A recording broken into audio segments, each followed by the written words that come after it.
இப்போது நீங்கள் கேட்கவிருப்பது ஜூனியர் விகடனில் வெளியாகும் பா. திருமாவேலனின் பெரியோர்களே தாய்மார்களே தொடரின் பகுதி 33. பெரியோர்களே தாய்மார்களே. தனக்கு முன்னால் தலைப்பாகை அணிந்து உட்கார்ந்திருந்த இளைஞனின் முகத்தை பார்த்து பாரிஸ்டர் காந்தி திடுக்கிட்டார். காரணம், அவனது முன் பல் இரண்டும் உடைந்து வாயில் இருந்து ரத்தம் வழிந்து கொண்டிருந்தது. வேதனை சூழ்ந்த அந்த நேரத்திலும் சம்பிரதாயத்தை அவன் விடவில்லை. தென்னாப்பிரிக்காவின் அடிமை கூலிகள் ஆதிக்க மனிதர்களை பார்த்தால் தான் அணிந்திருக்கும் தலப்பாகையை எடுக்க வேண்டும். கோட் ஷூட் அணிந்த காந்தியை பார்த்ததும் அவன் தலப்பாகையை கலட்டி கையில் வைத்துக் கொண்டான். என்ன பிரச்சனைக்காக வந்தேன் என்று அவன் சொல்லத் தொடங்குவதற்கு முன்னால் குறுக்கிட்ட காந்தி, உனது தலப்பாகையை முதலில் தலையில் கட்டு என்று கட்டளையிட்டார். வந்தவனுக்கு பாதி பிரச்சனை தீர்ந்துவிட்டது போல திருப்தி ஏற்பட்டது. வந்தவன் பேச ஆரம்பித்தான். காந்திக்கு அவன் மொழி புரியவில்லை. காந்திக்கு பக்கத்தில் உட்கார்ந்திருந்த குமாஸ்தாவுக்கு அந்த இளைஞன் சொன்னது புரிந்தது. ரத்தம் ஒழுக வந்திருந்தவன் ஒரு தமிழன். காந்தியின் குமாஸ்தாவும் தமிழன். தான் ஒரு வெள்ளையனிடம் வேலை பார்ப்பதாகவும் அவர் தன்னை அடித்து விட்டதாகவும் தனக்கு அவரிடம் இருந்து மாற்றி வேறொரு வெள்ளையரிடம் கூலி வேலை வாங்கி தர வேண்டும் என்பதே அந்த இளைஞனின் வேண்டுகோள். அந்த வழக்கை காந்தி எடுத்து நடத்தினார். அடித்த வெள்ளையன் அந்த இளைஞனை அதன் பிறகும் துரத்தி துன்புறுத்தினான். அந்த இளைஞன் பின்வாங்கவே இல்லை. வழக்கின் இறுதியில் அந்த வெள்ளையருக்கு தண்டனை தரப்பட்டது. ஒரு கூலி தொழிலாளி தான் எடுத்துக்கொண்ட லட்சியத்துக்காக இறுதி வரைக்கும் போராடியதை பார்த்து அவனை பற்றி விசாரிக்க ஆரம்பித்தார் காந்தி. அந்த இளைஞனின் பெயர் பாலசுந்தரம். தமிழ் என்ற மொழி பற்றியும் தமிழர் என்ற இனம் பற்றியும் காந்திக்கு முதலில் அறிமுகம் செய்தவர் பாலசுந்தரம். தென்னாப்பிரிக்காவுக்கு வந்து அடிமைகளாய் சேவகம் செய்த தமிழர்கள் அனைவரையும் காந்தி அரவணைக்க ஆரம்பித்தது அதன் பிறகுதான். தனக்கு பின்னால் பெரிய கூட்டம் திரள தயாராக இருக்கிறது என்பதை உணர்ந்த காந்தி தென்னாப்பிரிக்காவிலேயே தொடர்ந்து தங்க முடிவெடுத்தார். அப்போது கஸ்தூரிபா இந்தியாவில் இருந்தார். கஸ்தூரிபாவை தென்னாப்பிரிக்காவுக்கு அழைத்து செல்ல இந்தியா வந்த காந்தி முதலாக 1896ஆம் ஆண்டு தமிழகத்தை பார்க்க வந்தார். தென்னாப்பிரிக்காவில் தமிழர்கள் அடையும் துன்பத்தை தமிழ்நாட்டுக்கு சொல்ல வந்தார். அன்று காந்திக்கு வயது 27. துடிப்பு மிக்க இளைஞர், சாதாரண வழக்கறிஞர். காந்தி கடைசியாக 1946ஆம் ஆண்டு தமிழகம் வந்தார். அப்போது அவருக்கு வயது 77. இறுதியில் தேச தந்தையாகவும் மகாத்மாவாகவும் மாறியிருந்தார். இடைப்பட்ட இந்த 50 ஆண்டுகளில் 20 முறை தமிழ்நாட்டை தேடி காந்தியின் கால்கள் நகர்ந்து வந்தன. முதல் முறை வந்தபோது சென்னை பச்சையப்பன் மண்டபத்தில் ஒரே ஒரு நாள் மட்டுமே பேசினார். ஆனால் 14 நாட்கள் சென்னையில் தங்கியிருந்தார். சென்னையில் அன்று மிக மிக உயர்ந்த உணவு விடுதியாக இருந்தது பக்கிங்ஹாம் ஹோட்டல். சென்னை மத்திய புகைவண்டி நிலையத்துக்கு அருகில் அது இருந்துள்ளது. 14 நாட்களும் அவர் தங்கியிருக்க செலுத்திய கட்டணம் 1896இல் 7440 ரூபாய். அப்படியானால் காந்தி அன்று எப்படி வசதியாக இருந்திருக்கிறார் என்று பாருங்கள்.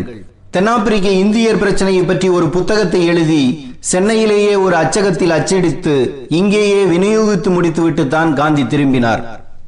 அன்றைய சென்னையில் ஏராளமான வித்தைக்காரர்கள் தெருவில் வித்தை செய்து கொண்டிருந்ததை பார்த்ததாகவும் அவர்களுக்கு தான் காசு போட்டதாகவும் காந்தி எழுதியிருக்கிறார்.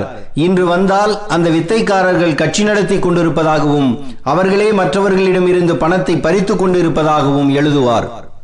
தென்னாப்பிரிக்கா சென்ற காந்தி 20 ஆண்டுகள் கழித்து இந்தியாவில் நிரந்தரமாக தங்க 1915இல் நாடு திரும்பினார். அப்போது தமிழகம் வந்தார். சென்னை மத்திய புகைவண்டி நிலையத்தில் காந்தியை வரவேற்க முதல் வகுப்பு பெட்டி அருகே காத்திருந்தார்கள். காந்தியை காணோம். ஆனால் இந்த வண்டியில் தான் காந்தி வருகிறார் என்பதை காவல்துறை உறுதிப்படுத்தி இருந்தது. அந்த காலத்தில் ஓர் இடத்தில் மிக மிக முக்கியமானவர் வருகிறார் என்றால் 12 போலீஸ்காரர்களை அனுப்புவார்கள். அதாவது 12 போலீஸ்காரர்கள் ஒரே இடத்தில் நின்றால் விஐபி ஒருவர் வரப்போகிறார் என்று பொருள். அன்றும் 12 போலீஸ்காரர்கள் நிறுத்தப்பட்டு இருந்தார்கள். தென்னாப்பிரிக்காவில் பல்வேறு போராட்டங்களை நடத்தியவர் என்பதால் காந்திக்கு அந்த முக்கியத்துவம் தரப்பட்டு இருந்தது. கூட்டமும் போலீசும் ஏமாற்றம் அடைய 3ஆம் வகுப்பு பெட்டியில் இருந்து காந்தியும் கஸ்தூரிபாவும் இறங்கினார்கள். காந்தியடிகளாகவே அன்று காட்சியளித்தார். காந்தியின் கோலம் அப்போது மாறி இருந்தது. பேண்ட், சட்டை, கோட் பறந்துவிட்டன.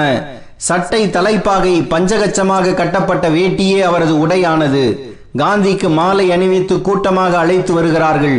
கையில் பாத்திரத்தை வைத்து பிச்சை எடுத்துக் கொண்டிருந்த ஒருவர் காந்தியை பார்த்ததும் தனது பாத்திரத்தை கீழே வைத்துவிட்டு வணங்கி இருக்கிறார். வண்டியை இழுத்து சென்ற ஓர் இஸ்லாமிய முதுமை தொழிலாளி கையெடுத்து வணக்கம் வைக்கிறார். இதை குறிப்பிட்ட சுதேசமித்திர நாளிதழ் அவதார புருஷர் வந்துள்ளார் என்று எழுதியிருக்கிறது. 1920ற்கு பிறகுதான் வட இந்தியாவில் காந்தியின் புகழே பரவுகிறது. ஆனால் அதற்கு 5 ஆண்டுகளுக்கு முன்பே அவதார புருஷன் என்று இனம் கண்டது தமிழகம். சென்னை டாக்டர் அம்பேத்கர் சட்டக்கல்லூரிக்கு எதிரில் உள்ள YMCA கட்டிடத்தில் சென்னை மாணவர்கள் ஒரு வரவேற்பு கொடுத்தார்கள். சின்னசாமி என்ற மாணவன் ஒருவன் வரவேற்பு இதழை வாசித்தான். காந்தியை வரிசையாக புகழ்ந்துவிட்டு இறுதியில், இதையெல்லாம் வைத்து பார்க்கும்போது உங்களை தேசத்தந்தை நிலைக்கு உயர்த்துகிறது என்றான். காந்திக்கு தேசத்தந்தை பட்டம் கொடுத்ததும் தமிழ்நாடுதான். அப்போது சந்தித்த மாணவர்கள், உங்கள் ஆசிரமத்தில் நாங்கள் சேர தயாராக இருக்கிறோம் என்றார்கள். நான் இன்னும் ஆசிரமம் தொடங்கவில்லையே என்றார் காந்தி. தொடங்கினால் வந்து சேவை செய்ய தயாராக இருக்கிறோம் என்றார்கள். இங்கிருந்து கிளம்பி போன காந்தியை அகமதாபாத்தில் ஆசிரமம் தொடங்க தூண்டியவர்கள் இவர்கள். இதை தொடங்கும் போது 25 பேர் காந்தியுடன் இருந்தார்கள். அதில் 13 பேர் தமிழர்கள். பிரிட்டிஷாருக்கு எதிராக ஒத்துழையாமை இயக்கம், நாடு தழுவிய ஹர்த்தால் ஆகியவற்றை நடத்த வேண்டும் என்ற எண்ணம் காந்திக்கு வந்ததே அவர் சென்னையில் இருந்தபோதுதான். ரவுலட் சட்டம் அமலான அன்று சென்னையில் கஸ்தூரி ரங்க ஐயங்கார் வீட்டில் தங்கியிருந்தார் காந்தி. சட்டத்தை எதிர்த்து என்ன செய்வது என்று யோசனை செய்தார். நாடு முழுக்க ஒரே நேரத்தில் ஹர்த்தால் நடத்த வேண்டும் என்று அன்று இரவு முடிவுக்கு வந்தார் காந்தி. இதைத்தான் ஒரு கனவு என்ற கட்டுரையாக எழுதினார். காந்திக்கு கனவு வந்தது 1919 மார்ச் 23ஆம் நாள். ஏப்ரல் 6 முதல் 13ஆம் தேதி வரை இந்தியா முழுக்க ஹர்த்தால் மற்றும் பிரார்த்தனை நடத்த வேண்டும் என்று சென்னையில் இருந்துதான் அறிவித்தார். காந்தி என்ற பிம்பம் கட்டமைக்கப்பட்டதும் தமிழகத்தில் தான். நீங்கள் கதர் உடுத்த சொல்கிறீர்கள், கதர் துணி கிடைக்கவில்லையே, என்ன செய்வது என்று காந்தி செல்லும் இடங்களிலெல்லாம் பொதுமக்கள் கேட்டார்கள். கதர் இல்லாவிட்டால் இடுப்பு துணியையாவது கதரில் கட்டுங்கள் என்று பதிலளித்த காந்திக்கு குற்ற உணர்ச்சி ஏற்பட்டது. சட்டை, வேட்டி, தலைப்பாகை ஆகிய 3 துணிகள் நமக்கு எதற்கு என்று நினைத்தார். மதுரைக்கு வந்தவர் முதல் நாள் முழு உடையோடு இருந்தார். மறுநாள் கூட்டத்துக்கு வரும்போது வேட்டி தவிர வேறு துணி இல்லை. காந்தியை அரையாடை பக்கிரி ஆக்கியதும் தமிழ்நாடுதான். இந்தியாவுக்கு விடுதலை வழங்கப் போகிறோம் என்ற முடிவை பிரிட்டிஷ் அரசு காந்திக்கு சொன்னதும் சென்னையில் வைத்துத்தான்.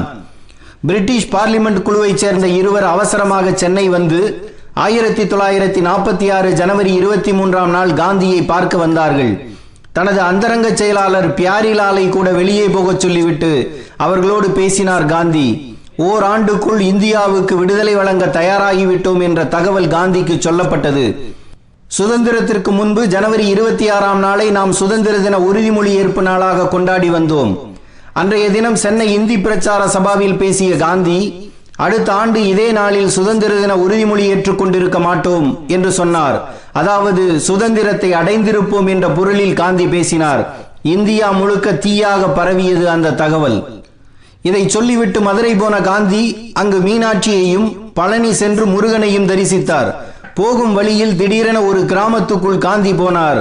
வந்திருப்பவர் யார் என்று அந்த கிராமத்து பெண்ணுக்கு தெரியாது. வீட்டுக்குள் போய் முறுக்கு எடுத்து வந்து தட்டில் வைத்து காந்தியிடம் கொடுத்தார். அதை பார்த்ததும், ஓ முறுக்கு என்று காந்தி கத்திவிட்டார். தென்னாப்பிரிக்காவில் தமிழர்களிடம் எனக்கு பிடித்தது முறுக்கும் இட்லியும். இப்போது இதை இழந்துவிட்டேன். என்னுடைய வாழ்க்கையில் இப்படி எத்தனையோ இழந்திருக்கிறேன் என்று பழனியில் வைத்து கண்ணீர் விட்ட காந்தியை 2 ஆண்டுகளில் இழந்தோம். காந்தியை மதம் தின்றது. எனினும் அந்த மதவெறிக்கு இன்னும் செரிக்கவே இல்லை.